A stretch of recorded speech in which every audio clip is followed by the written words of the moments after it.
Oi, galerinha do nono ano, tudo bem com vocês? Hoje nós vamos começar uma série de videoaulas do nosso material do volume 3. Volume 3, apostila do terceiro bimestre, certo? E diferente das videoaulas anteriores, que era uma revisão, agora são as aulas do terceiro bimestre, certo? Então, é o seguinte, eu convido vocês a pegarem as apostilas de vocês, tá? Os materiais de vocês, apostila volume 3, para vocês irem acompanhando as aulas, tá? As apostilas já estão disponíveis lá na escola, para quem não buscou ainda, certo? Para quem já está com o material aí em mãos, peguem o material para conseguir acompanhar as aulas que a prof vai gravar a partir de agora. É bem importante vocês irem acompanhando, porque agora vai ser um pouco mais lento, não é um processo de revisão de todo o conteúdo, certo? Nós vamos falar de toda a unidade que está lá na apostila, certo? Então, essa unidade é a unidade 9, certo? Da nossa apostila do volume 3. Essa unidade tem como título, tá? Ditaduras e populismo na América Latina. Primeiro, a gente vai entender um pouquinho o que é esse conceito de ditadura e de populismo, certo? Nós vamos começar a falar, então, do populismo na América Latina. Primeiro, a gente precisa entender o que é o populismo, certo? Olha só, a palavra populismo já começa aí da própria palavra, popular, certo? Populismo. Então, é um movimento, né, que atinge uma grande parcela da população. Então, é um movimento organizado, feito por presidentes, por quem está no poder, que quer atingir a grande massa da população. Então, os líderes populistas são líderes, são presidentes que estiveram no país que queriam atingir a grande massa da população, queriam ser adorados pelo povo. No Brasil, nós vamos ter um grande líder populista na história do nosso país, que era Getúlio Vargas. A prof já fez uma videoaula, uma revisão sobre o período de Getúlio no poder no nosso país. Getúlio ficou no poder de 1930 até 1945, depois voltou novamente e chegou no poder em 1951 e ficou até 1954, quando cometeu suicídio. Então, ele foi um grande líder populista. O populismo é um movimento, então, certo? Organizado por lideranças políticas que estão no poder, que querem ser adorados pelo povo.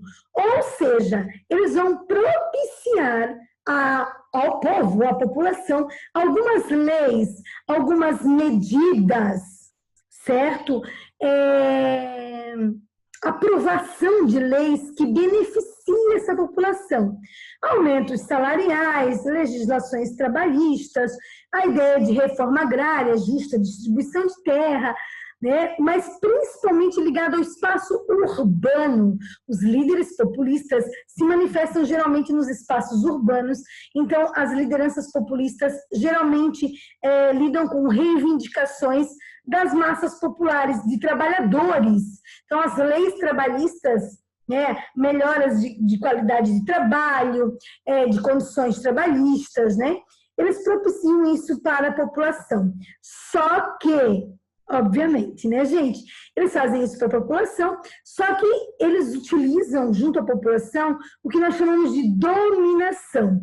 Ou seja, eles permitem legislações que beneficiem essa população, mas eles dominam essa população, usando o rádio, a TV, principalmente o rádio, que nessa época, 1930, 40, 50, 60, o rádio é o maior veículo de comunicação.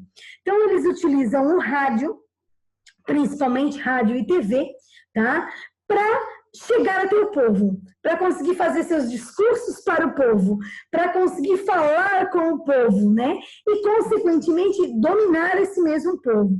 Então, governos populistas têm sempre um Estado, que é o governo muito forte, muito presente, certo? Com uma interferência direta na economia.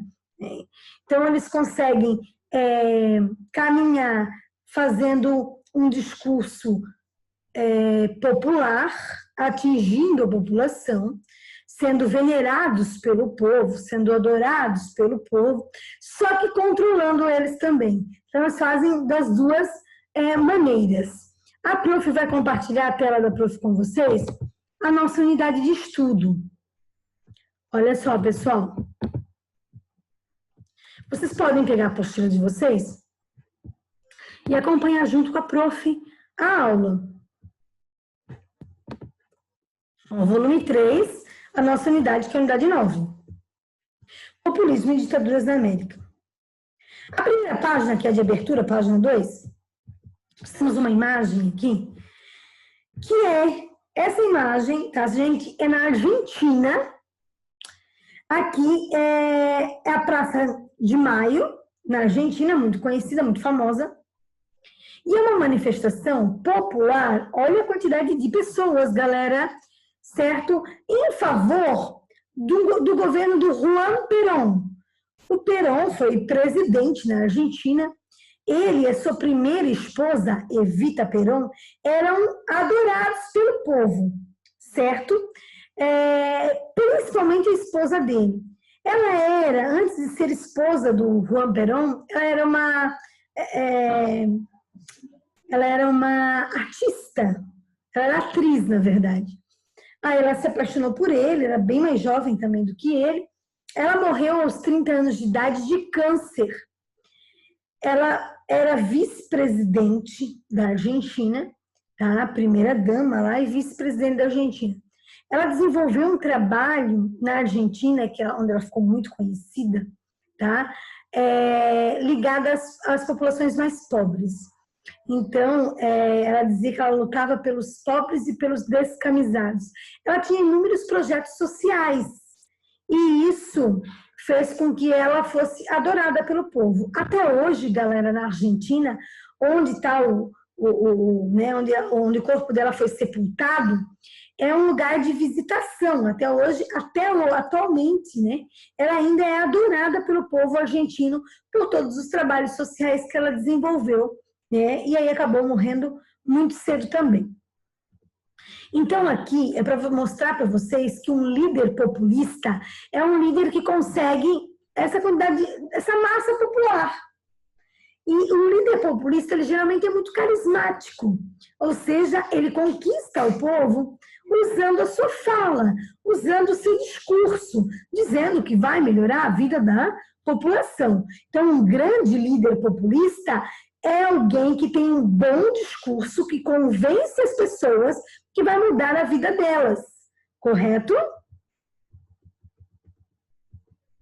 Olha só, esses movimentos aqui, ó, o que diz a apostila de vocês? Com o fim da Segunda Guerra Mundial, nos países da América Latina, foram sentidas as pressões das potências internacionais, em especial os Estados Unidos, que objetivavam impedir o crescimento da ideologia socialista no continente americano. As condições socioeconômicas eram favoráveis ao discurso socialista. O campesinato sobre o explorado, pobre e explorado pelos ricos latifundiários, um proletariado urbano em expansão e sindicalizado. Foi nesse contexto que no México, Brasil, Argentina e as principais nações latino-americanas vivenciaram suas experiências populistas. Ou seja, após a Segunda Guerra Mundial, o mundo vai viver o que a gente chama de Guerra Fria. De um lado, Estados Unidos, representando o capitalismo. Do outro, a União das Repúblicas Socialistas Soviéticas, a antiga Rússia, né, com a ideologia socialista. Então, o mundo vai ficar polarizado, o mundo vai ficar dividido. E os Estados Unidos, eles têm muito medo que a ideologia socialista chegue nos países latino-americanos. Por quê? Porque os países latino-americanos, México, Argentina, Chile, Bolívia, Paraguai, Uruguai, Brasil, são países de muita desigualdade. Se são países de muita desigualdade, é fácil esse discurso socialista chegar até aqui. Porque o discurso socialista é um discurso do quê, galera? De igualdade social.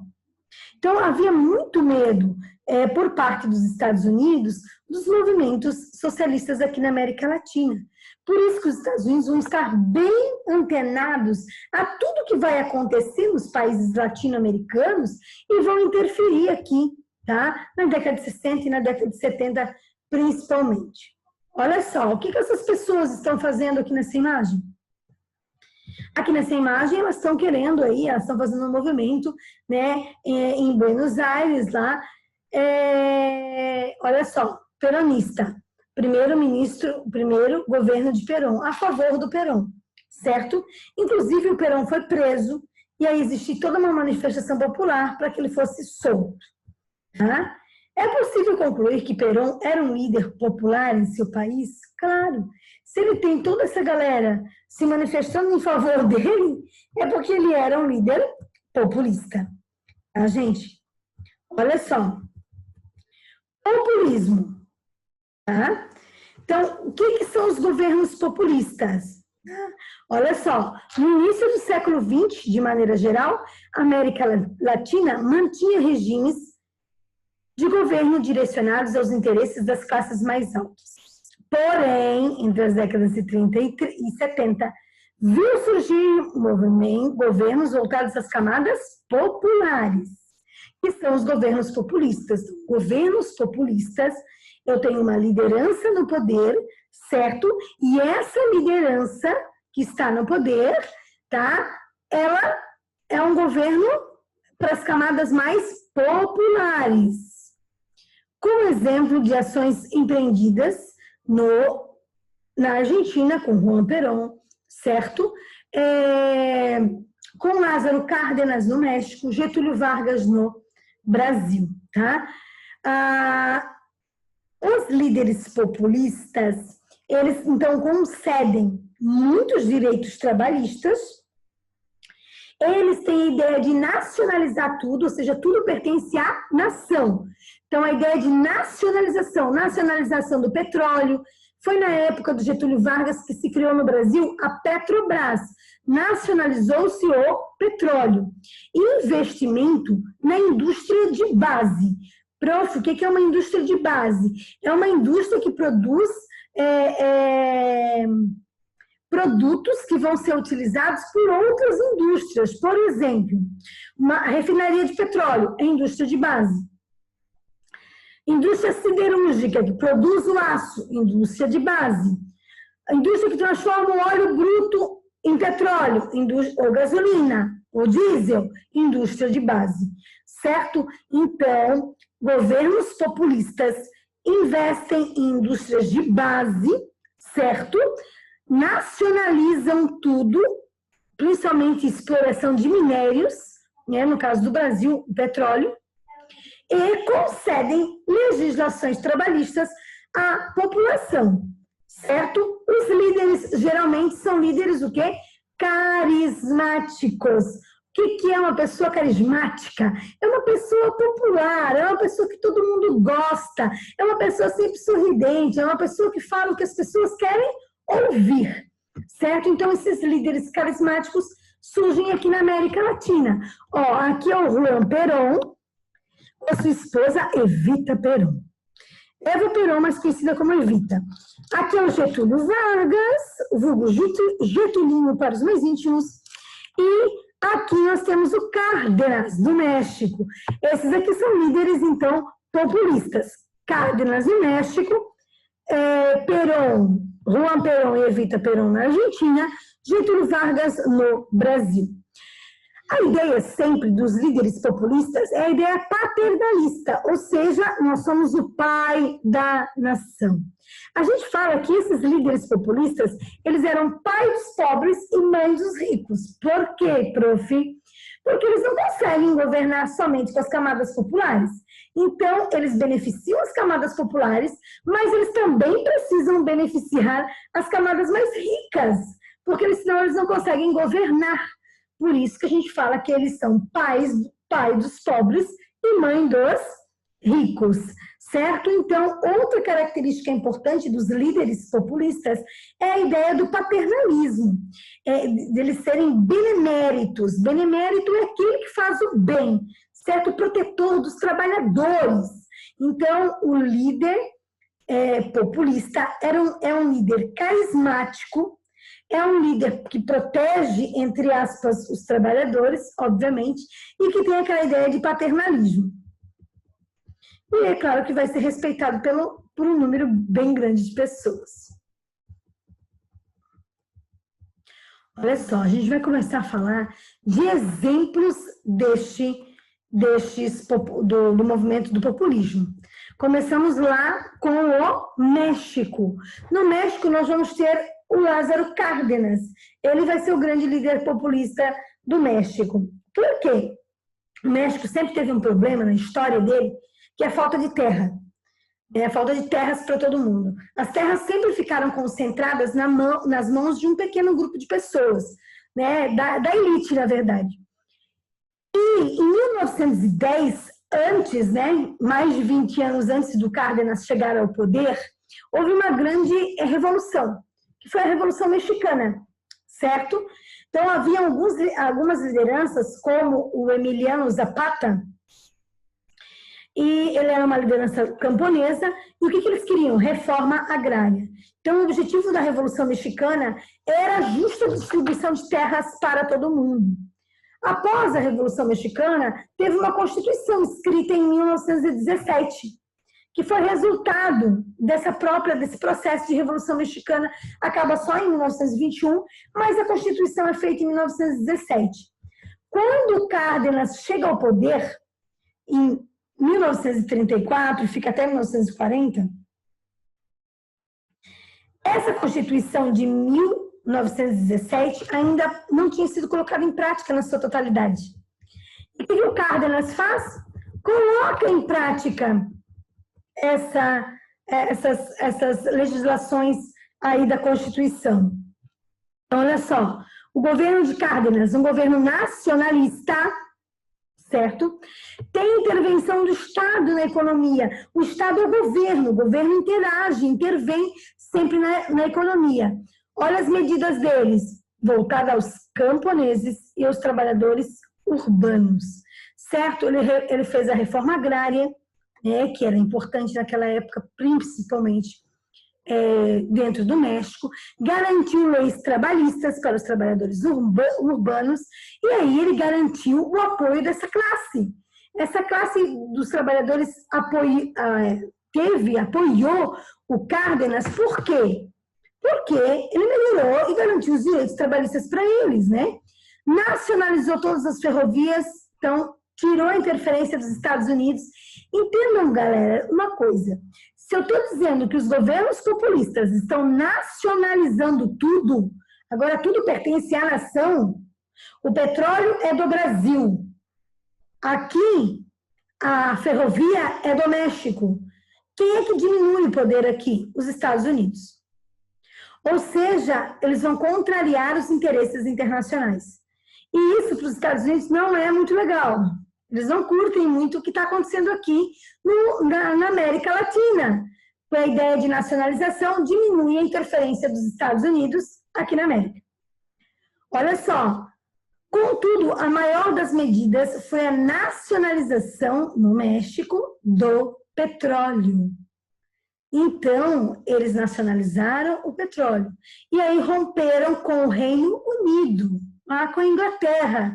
A Inglaterra também pegava, né, também explorava o petróleo no México, certo? Os Estados Unidos também foi afetado pela nacionalização petrolífera. Ou seja, galera, os Estados Unidos estão extremamente descontentes. Ou seja, o governo do Cárdenas tem apoio popular, mas perde todo o apoio fora do México. Perde o apoio dos Estados Unidos, porque os Estados Unidos deixam de ganhar dinheiro, obviamente.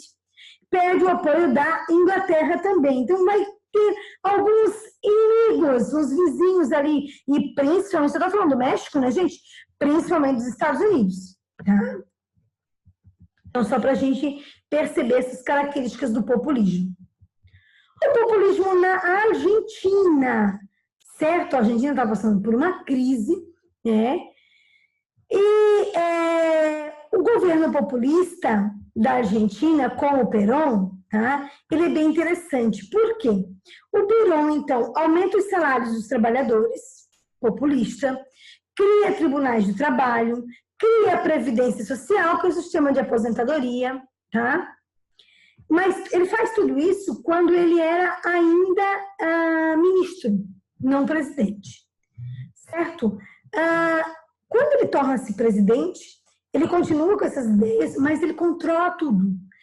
O Juan Perón, tá? Ele tem o total controle sobre os veículos de comunicação. Ele fecha vários jornais, ele fecha rádios, tá? Ele controla tudo.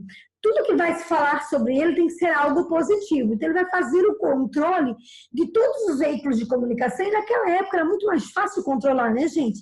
Você tem o rádio, a TV está começando a surgir. Então, controlar os veículos de comunicação na década de 30, 40, 50, 60, 70 é fácil. Você não tem internet, você não tem rede social, você tem até o rádio.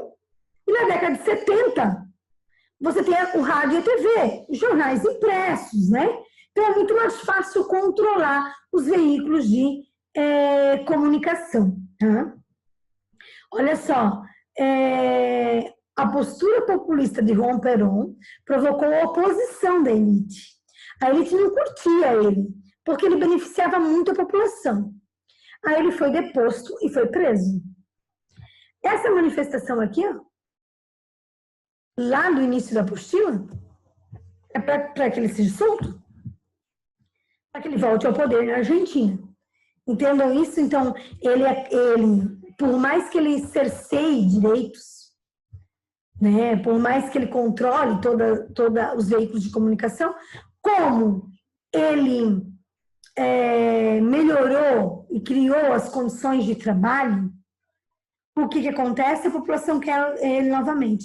Inclusive, ele vai controlar todos os sindicatos. Não vai ter sindicato na época do governo dele, porque ele vai controlar tudo, certo? Ele foi libertado e aí ele vai concorrer ao cargo de presidente. Quando ele foi preso, ele era ainda ministro, certo?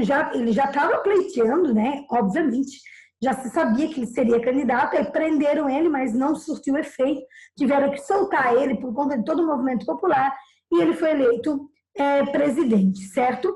Então, quando ele foi eleito presidente, as medidas dele foram voltadas aos trabalhadores, assim como Cárdenas fez, a reforma agrária e investimento da indústria de base, certo? Olha aí a propaganda, né? A forjador, aquele que constrói, ou aquele que vai construir a nova Argentina, né? Porque é uma propaganda populista, né? Falando da imagem dele. Certo? Nacionalizou tudo também, transporte, energia elétrica, instituições financeiras, né? E além disso tudo, tá? O que é importante falar é que quem se destaca é a esposa dele, com os projetos sociais, tá? Dos descamisados. Então, ela sempre referia-se e fazia os seus trabalhos voltados às camadas mais pobres, mais populares da Argentina, certo? O que vai acontecer? O governo dele vai entrar em crise, porque ele vai reprimir todo mundo, ele vai cercear os direitos, tá? Como ele vai reprimir tudo, como não vai ter oposição, porque ele domina todos os veículos de comunicação, ele consegue se reeleger.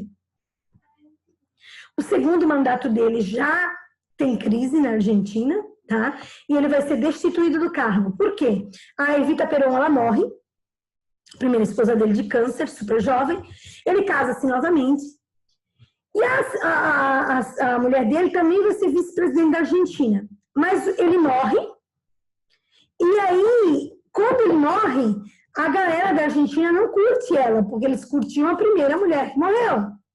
Não a segunda esposa dele. Aí eles destituem ela do cargo, tiram ela do cargo. Tá? Certo? Um outro exemplo importante, galerinha, é do populismo no nosso país. O populismo no Brasil, nós vamos ter a grande liderança populista, que é Getúlio Vargas. Certo? Da mesma forma, nacionalizou, né, tudo que podia, principalmente o petróleo, e aí entrou com um problema com os Estados Unidos, né? Porque os Estados Unidos tinham interesse no petróleo brasileiro, assim como tinham interesse no petróleo do México. Financiou, organizou, patrocinou, incentivou as indústrias de base, né? Ferrovias, siderurgias, produção de petróleo. Além disso, controlava tudo também. Getúlio também, o Estado, que é o governo, interfere direto na economia e controla tudo. Certo, galerinha? Agora, de tarefa para a nossa próxima aula, vocês vão fazer a atividade da página 6 e da página 7.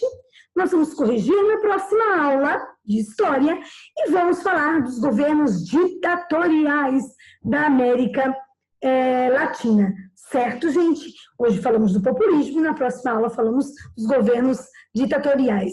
Eu espero vocês semana que vem na nossa próxima aula. Um beijo para todo mundo.